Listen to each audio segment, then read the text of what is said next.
Yo, what is good? My anime faithful. What is good, yo? Guys, Black Clover. Can we talk about it, please? I really hope we get soon, man. Like, we need another Black Clover character in here, and it would be very nice to have someone with the power of mana zone. So, this week's episode, absolutely one-sided battles for our Royal Knights coming in and absolutely just stomping everybody, which looks like this was the biggest scheme of the Midnight Sun as of right now when it comes down to how all this is playing out. So, being a man who watches the previews, I got to find out some information that straight up these guys have Lich making his move against the Clover Kingdom by himself and running into the Wizard King. So, not only has this already been one of my top favorite episodes with just this fight overall just being so brutal. We then gotta take in the fact that there is actually a fight that's building up that's even way more ridiculous than the one we've been watching this whole time. So to think that that's even possible is mind blowing, man. So with the battle this week, we literally get to see why this woman is considered such a actual beast, and even a little bit of backstory to what kind of possessed her to obtain this fighting style and obtain this like overall process of just running in on people and just literally giving them everything. And we also learn from what we've seen in like Monoskin, we also knew that there was a chance that we're probably going to learn more about some other types of techniques that are just naturally used throughout battles and stuff. And we pretty much did with the Mana Zone, which was pretty awesome. Just by the way she fights overall made me want to see just like more of what she can, do. Not only that, it looks like her brother's going to wake up. I don't know if it's a good or a bad thing at this point, because with him waking up, um, it could all have been another part of their setup, to have him be like a sleeper agent or something, just anything could pop off at this point, including with Lich showing. It's convenient that Lich is showing up to the Clover Kingdom the same time this guy is waking up, and Lich being the one that actually put him to sleep in the first place, supposedly, or like removed his arm. So to think that we're getting to see the guy who did that to him, and now he's waking up after like, man, it's been like 50 episodes since he's been out.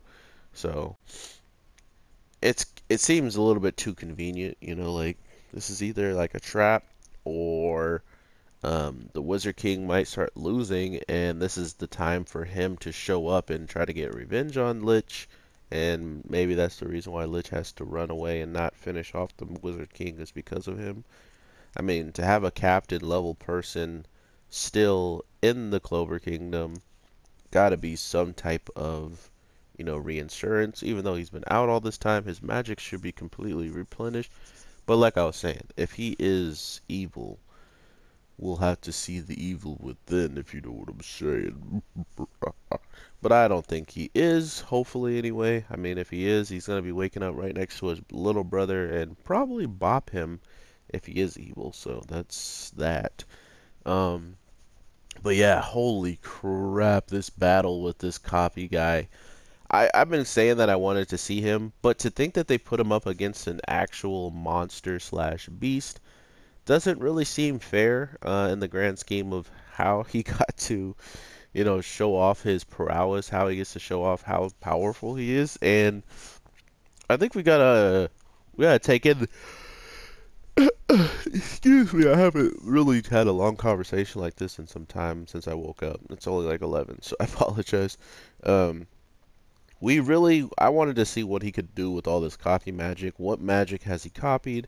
And where can it get him in this battle? And it didn't get him too far, you know what I mean? Like it was doing well. The best thing he really did was heal. Like the best thing he could do right now in this situation is actually heal himself, and that's how ridiculously quick and powerful this girl is. And because he wasn't healing himself during this new technique of magic we just learned about, the monozone, because he didn't heal at all during that time, he is straight up getting hit with the most mono. Like JoJo would be so proud, and so would One Punch Man, because if you guys looked very, very closely, when she first throws these punches, she literally throws. She literally does One Punch Man's normal consecutive punches. Go look up season one, One Punch or Saitama normal consecutive punches, and look for one where he's like aiming his fist in the air when he does it. Not the one where he like is going in a straight line, but the one where he actually, it looks like it's going upwards. It looks 100% like it. I think it's the one against the main bad guy in season one.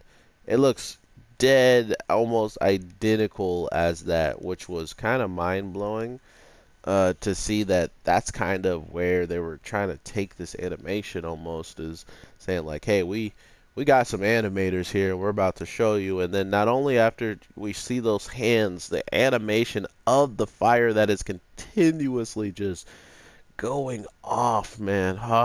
It was hype, bro. This episode was so freaking hype. The only bad part is, like I was saying, is the copy guy has gotten the worst opponent to have to try to show off his overall, you know, physique and how good he is at fighting and stuff, because he's literally going against a monster who can punch out elements that are her kryptonite. She's punching out water. She's punching out anything that comes her way with her flames. So, yeah, she is literally a monster. Not only that, she then goes to show us that whatever he kind of like throws and then tries to get away from her, she's always there. She's always like waiting for him in the wings. So she's just hype, man, and it makes a lot of sense why the brother would like anybody would be afraid of her. How did that miss? That's stupid. It makes sense that even Yami was like, all right, everybody, we need to evacuate. There's a crazy beast inside the house. We can't do anything about it. Like, she literally even slapped Yami's skill out of existence. She punched it so hard it disappeared, So, to be fair, when we are listening to Cool Mass Jerkface, he's pretty much going into detail of how ridiculously powerful this guy who's using all these abilities, and he's using it all the way up to the abilities of even using the salamander, who you're supposed to have an infinity for. Like, for instance, Yuno and the pixie girl or the fairy girl, they have, like, they're connected. Like, they're a part of each other's like move sets after a while, and with the salamander was the same thing. They probably had to, meet up and she be chosen by it. But somehow this guy's copy magic so broken that he makes his own version of that salamander that was super buff and just has it attack, So, and then after it attacks, it's pretty much done and done with. So, very, very interesting way of showing him off, but he had no chance of actually doing anything this whole entire time against her. To be fair, though, he seemingly is quote unquote getting defeated right now, right? So to think that this woman is that strong, we're talking about a Midnight Sun, a Midnight Eye who pretty much pushed Yami, not pushed Yami, but pushed every single Black Bull member to the breaking point, and this person is doing it by herself. You know what I mean? So it's these weird instances of like, huh, I wonder who's stronger. And then you see stuff like this, and you're like, that's who's strong guy. It's them. Got it. So really, really obvious who's one of the strongest, if not the strongest knight of in this moment right now. I'm pretty sure this girl would maybe smash even the silver eagles magic at this point too, just with how much potency she's putting in like every single attack, man. I don't know. I absolutely enjoy it. I think they're killing it with this character of hers in the case of combat right now.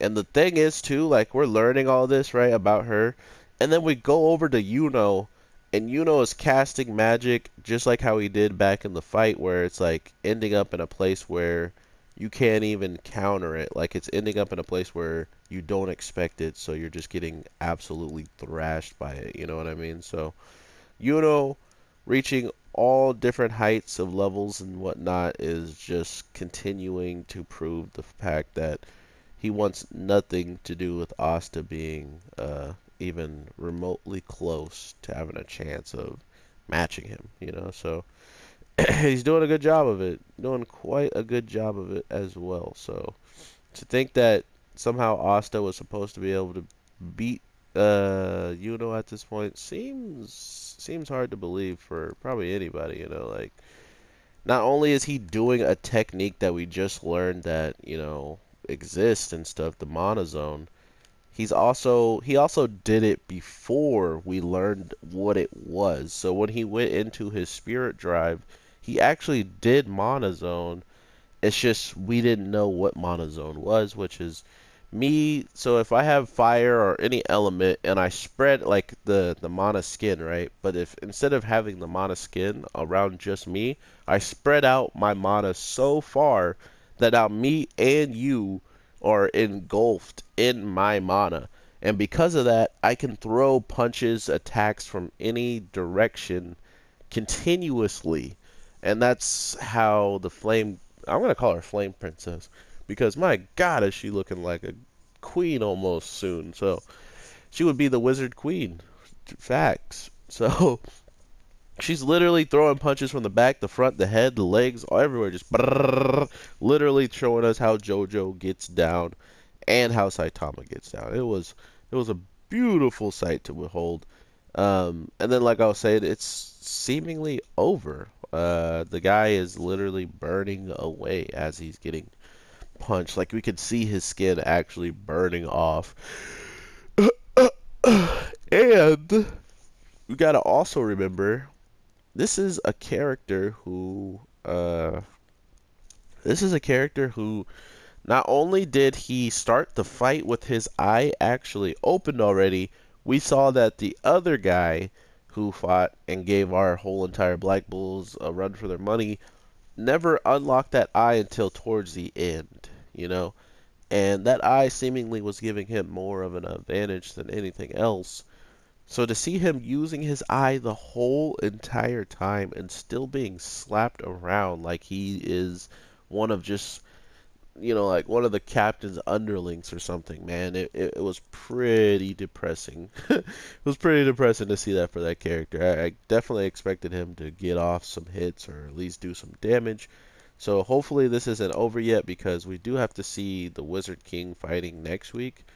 So hopefully his fight does get a conclusion and maybe does something cooler, or it doesn't get a conclusion and it's a lot longer than it actually is because as of right now, it could end. You know what I mean? Like the way this episode went off, we could already be done with him, and he was just a distraction for Lich to get the final 2 stones that he needs for the wall, and that would make sense because, you know, his power level was big enough to make everybody in the Royal Knights be like, okay, that's got to be hit. That's got to be the boss right there.